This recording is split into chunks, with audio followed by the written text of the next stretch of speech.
그때 베드로가 사방으로 두루 다니다가 룻다에 사는 성도들에게도 내려갔더니 거기서 애니아라 하는 사람을 만나매 그는 중풍병으로 침상 위에 누운 지 8해라. 베드로가 이르되 애니야야, 예수 그리스도께서 너를 낫게 하시니 일어나 내 자리를 정돈하라. 한데 곧 일어나니 룻다와 사론에 사는 사람들이 다 그를 보고 죽게로 돌아오니라. 요빠에 다비다라 하는 여제자가 있으니 그 이름을 번역하면 도르가라. 선행과 구제하는 일이 심히 많더니 그때 병들어 죽음의 시체를 씻어 다락에 누이니라. 룻다가 요빠에서 가까운지라. 제자들이 베드로가 거기 있음을 듣고 2 사람을 보내어 지체 말고 와달라고 간청하여 베드로가 일어나 그들과 함께 가서 이르매 그들이 데리고 다락방에 올라가니 모든 과부가 베드로 곁에 서서 울며 도르가가 그들과 함께 있을 때에 지은 속옷과 겉옷을 다 내보이거나 베드로가 사람을 다 내보내고 무릎을 꿇고 기도하고 돌이켜 시체를 향하여 이르되 다비다야, 일어나라. 그가 눈을 떠 베드로를 보고 일어나 앉는지라.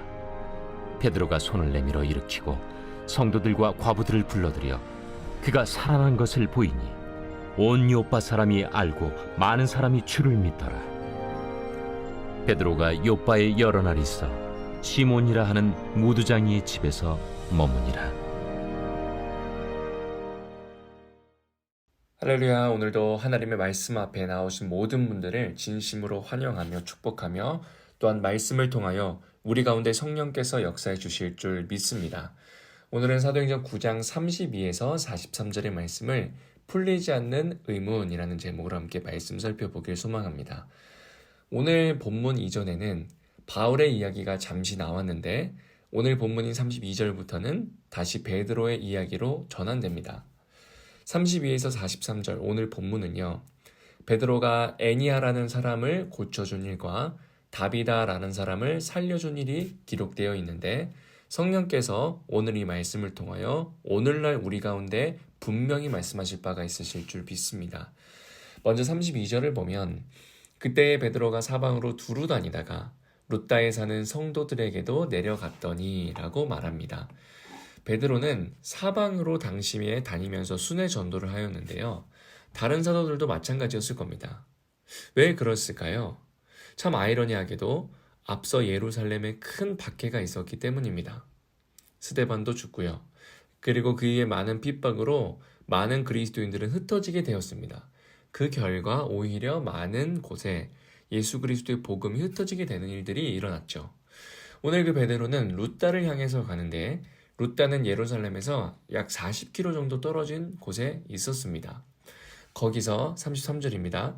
애니아라는 한 사람을 만나네. 그는 중풍병으로 침상 위에 누운 지 8해라 라고 말하면서 애니아라는 한 사람을 만났는데 중풍병으로 8년이나 누워 있었던 자였습니다. 만약 가족 중에 환자가 있어서 간병을 해보신 분들은 아실 겁니다.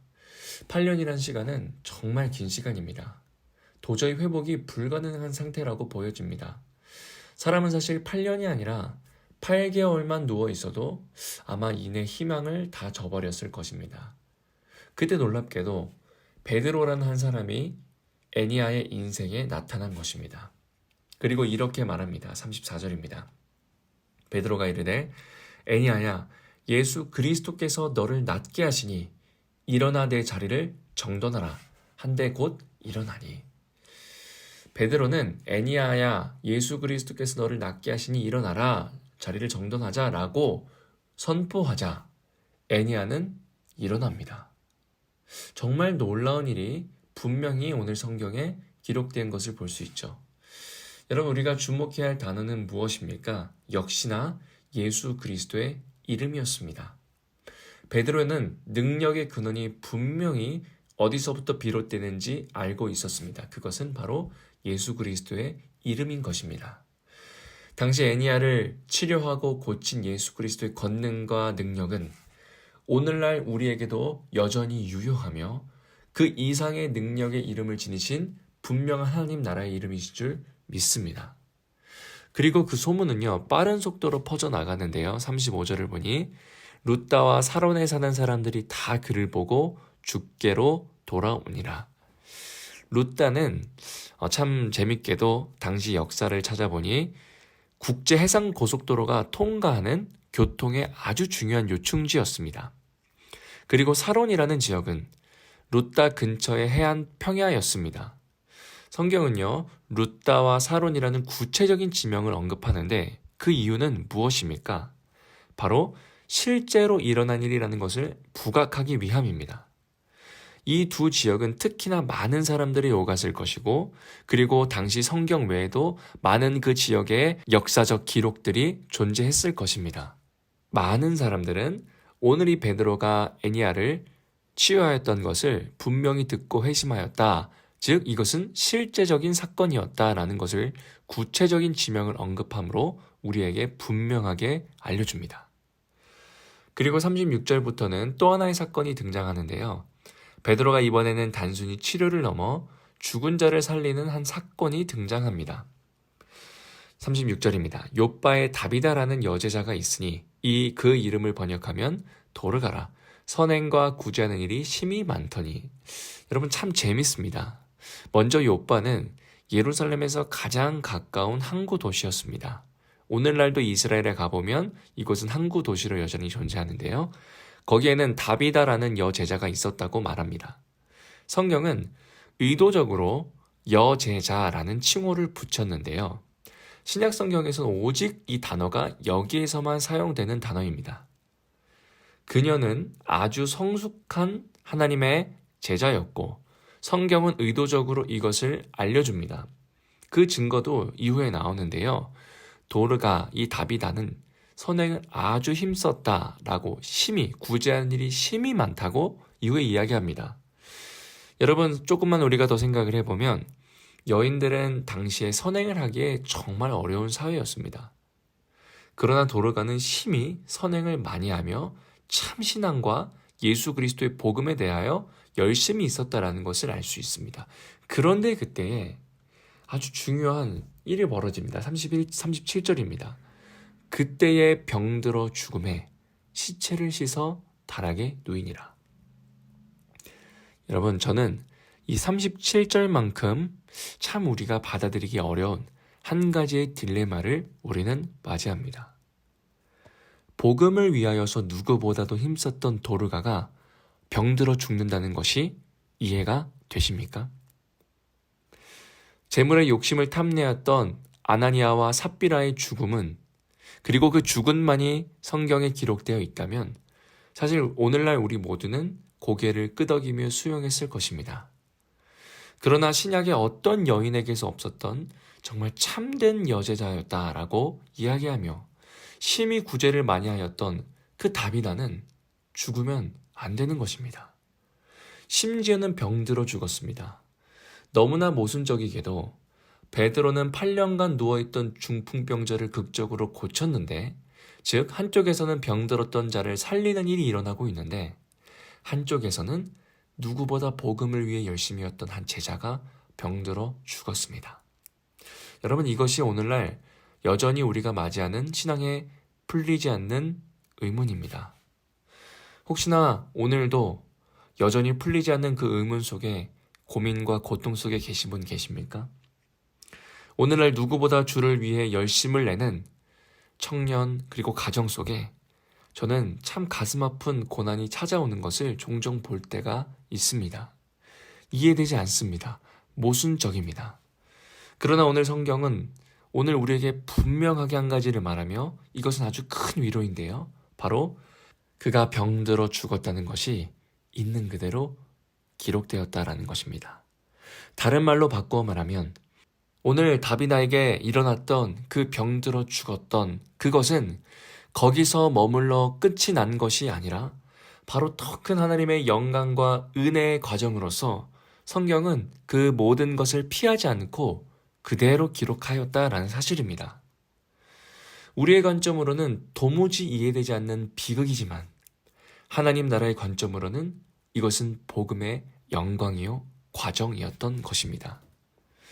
오늘 그 소식을 들었던 베드로는 또 한 번 예수 그리스도 이름으로 놀라운 일을 행하며 40절입니다.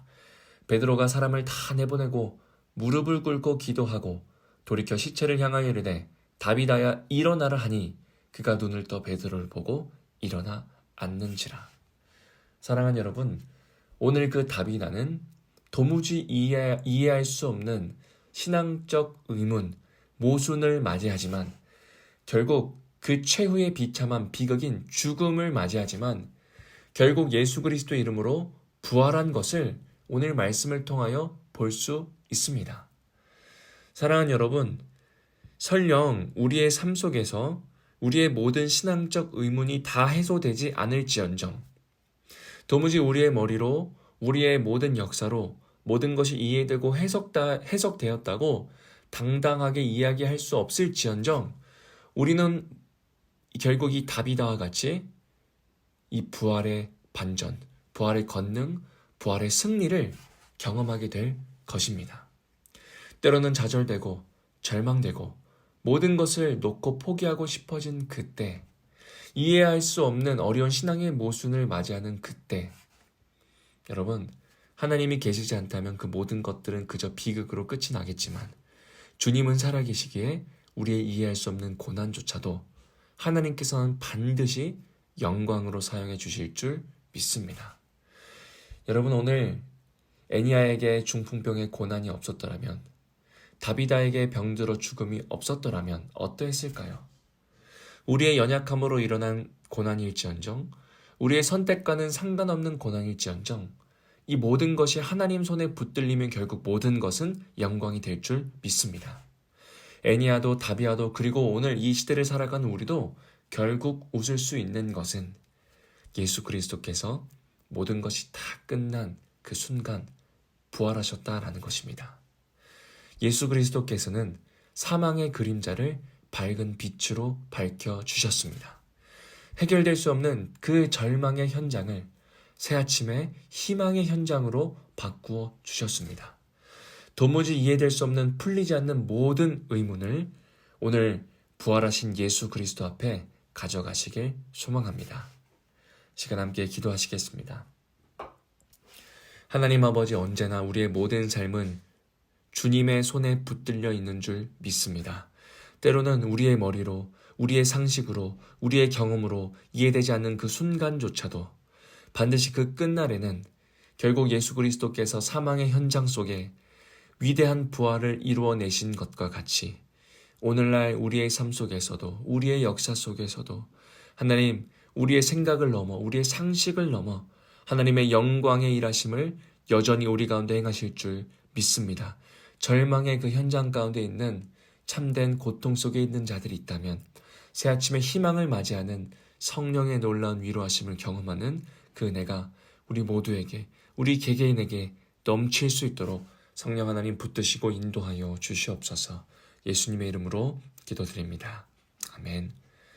오늘도 말씀을 붙들고 그리고 특별히 교회를 위하여서 오늘 이 예수 그리스도의 이름이 언제나 넘치며 그 권능이 가득한 우리 교회가 되길, 우리 가정이 되길 소망하며 시간 함께 기도하도록 하겠습니다. 기도하시겠습니다.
감사합니다.